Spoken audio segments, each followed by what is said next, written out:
یہ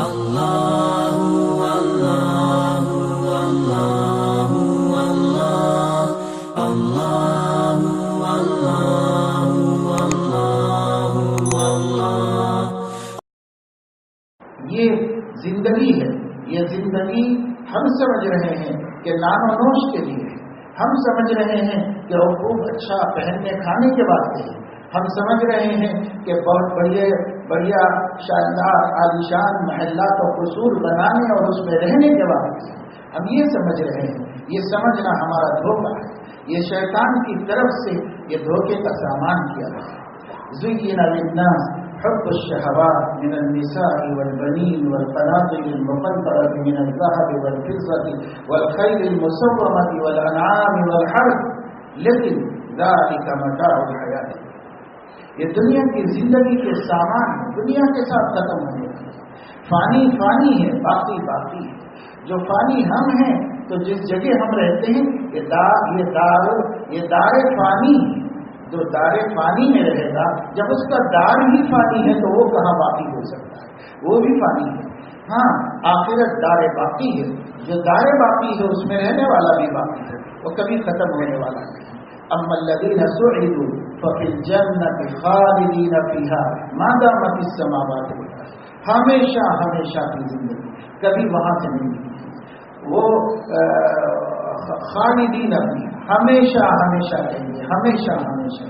وہ آخرت ہے، وہ دنیا ہے، تو جو دنیا ہے یہ مختصر سی ہے، ہماری آنکھیں دیکھتی ہیں، ہمارے مرد بھی دیکھتے ہیں، ہماری عورتیں بھی دیکھ رہی ہیں، کتنی بہنوں کو انہوں نے رخصت کیا، کتنے بھائیوں کو ہم نے رخصت کیا، کتنے بچوں کے جنازے ہم نے اپنے ہاتھوں کی زمین میں دبائے اور کتنی بچیوں کو زمین کے حوالے کیا، کتنے جوان مرتے ہیں، کتنے بوڑھے دنیا کے جاتے ہیں، کتنے جنازوں کو ہم نے کندھے دیے ہیں، کتنی چارپائیاں ہم نے اٹھائی ہیں اور کتنوں کو زمین کے پیوند اور خاک کے حوالے کیا ہے، لیکن ہمیں پھر بھی یقین نہیں آیا کہ ایک دن ہمیں بھی جانے والے ہیں، ایک دن ہمیں بھی اس دنیا سے رخصت ہونا ہے، اس کا یقین نہیں آتا۔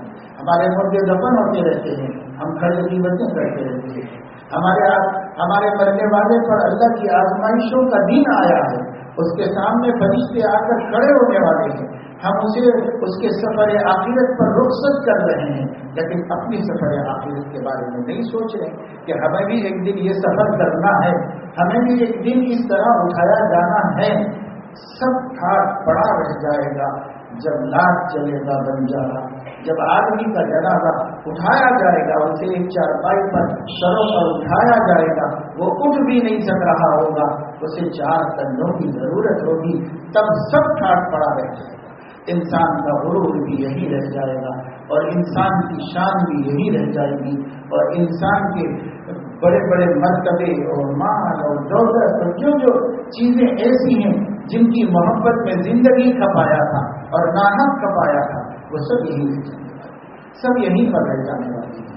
وما سوى ذلك فهو ذاهب وتاركه للناس، جو اپنے لیے استعمال کر دیا اور جسے خرچ کر کے آخرت کا ذخیرہ بنا دیا، اس کے علاوہ جو کچھ بھی ہے وہ چھوڑنے والا ہے لوگوں کے لیے اور خود چلا جانے والا ہے خالی، کچھ بھی نہیں دنیا سے لے کر سب جو آہیں گے رفتن گنت جانے پا چبر تخت مردن چبر ہوئے ہاتھ۔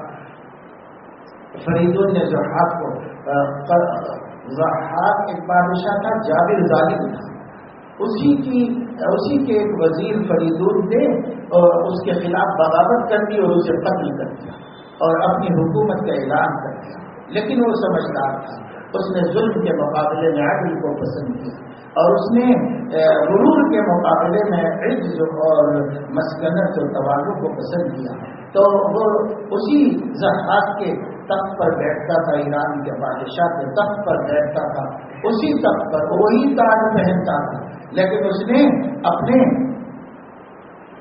سامنے بالکل کسی کاتب سے ایک توغرا لگا دیا تھا، ایک لکھوا کر کے کتابت کرا کر سامنے لگا دیا تھا کہ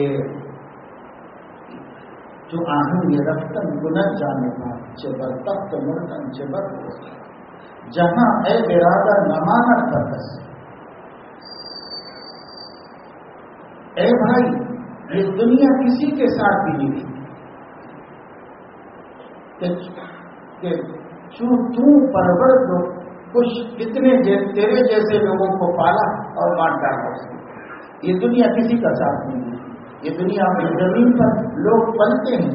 یہ زمین اپنے پشت پر لوگوں کو پالتی ہے، پھر اپنے پیٹ کے اندر لوگوں کو ہضم کر لیتی ہے، وہ ختم کر دیتی ہے. اس زمین کے اوپر کوئی بھی نہیں رہا اور اس پر بھروسہ کرنے کا کوئی فائدہ نہیں. تو اس نے اپنے آپ کو نصیحت کی کہ دیکھو، جب تمہاری جان نکلنے کا وقت آئے گا، تمہاری پیاری جان نکلنے کا وقت آئے گا، تو تمہارا تخت شاہی پہ مرنا اور کاتے فقیری میں مرنا دونوں برابر ہوگا.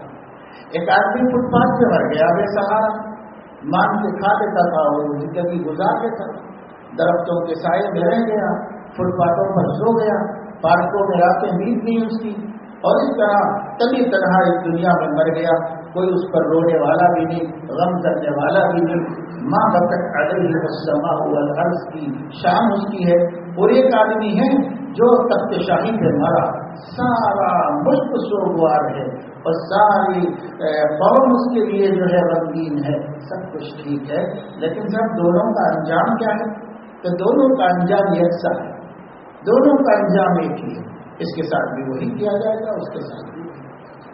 دونوں میں کوئی فرق نہیں. جو آہن یہ رفتن کنت جانے پار چبر تخت مردن چبر ہوئے خواب.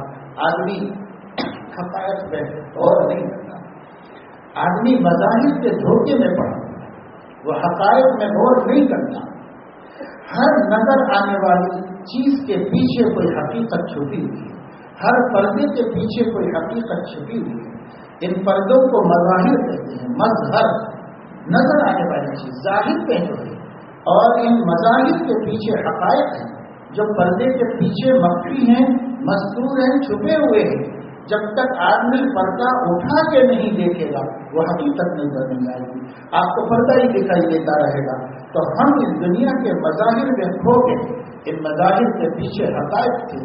ایک ایمان والے کو حقیقتوں تک پہنچنا چاہیے تھا اور حقیقت سے سبق حاصل کرنا چاہیے تھا.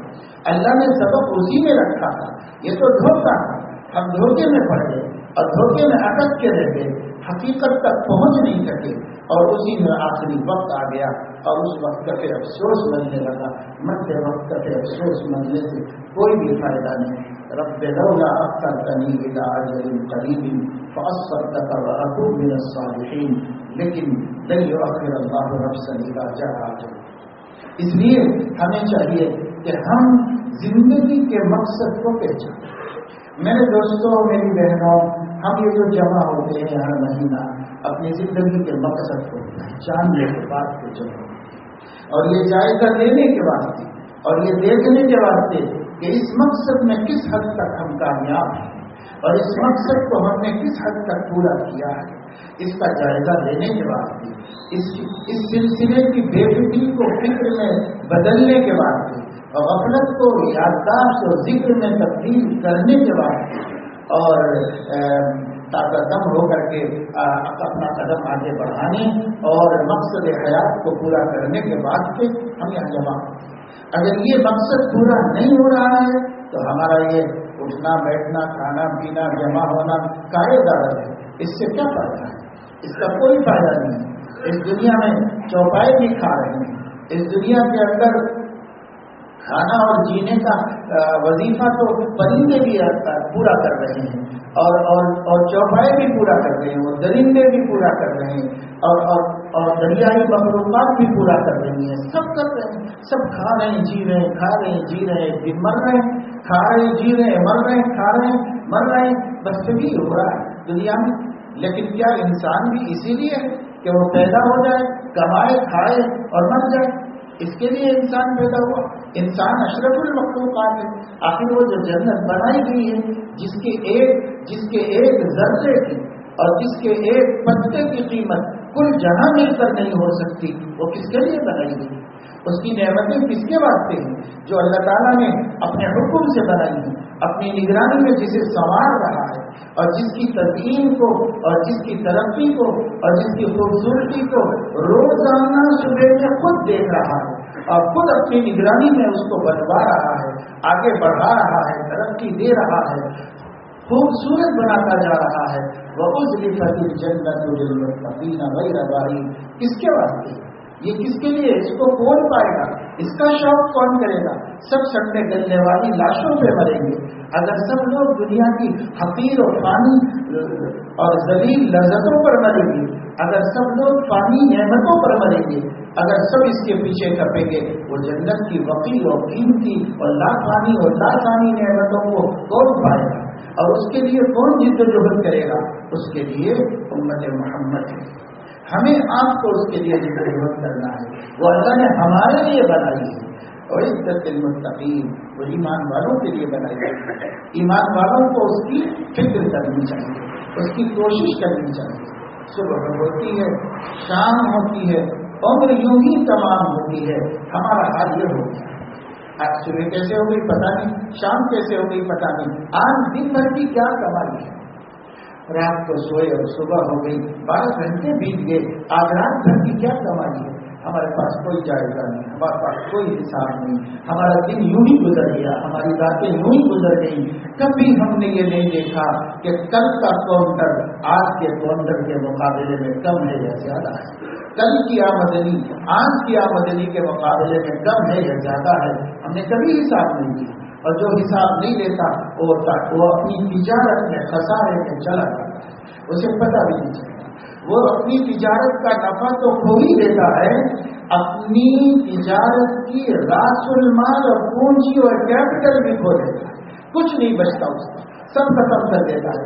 تو اس کو جو حساب نہیں کرتا اس کا یہ ہوتا ہے، اور ہم بھی حساب نہیں کرتے۔